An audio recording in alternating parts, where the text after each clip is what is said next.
Peace Entrepreneurship Missionary and Innovation Exhibition, which we are calling NEEMIE, is part of exercise of the government of Meghalaya to really promote the entrepreneurship culture and the entrepreneurship ecosystem in our state.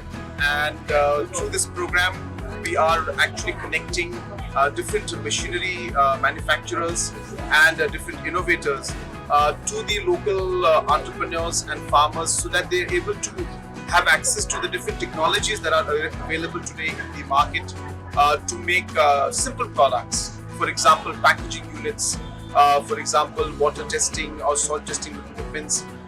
These are very, very small machines which can be of great use to rural entrepreneurs and to different farmers, and can really help them enhance their overall productivity and increase their overall income. And in the past, our farmers and innovators and entrepreneurs did not have access to such technology, and through this program they will be able to get access. And we hope that we'll be able to do this program more often and more importantly in different parts of the state.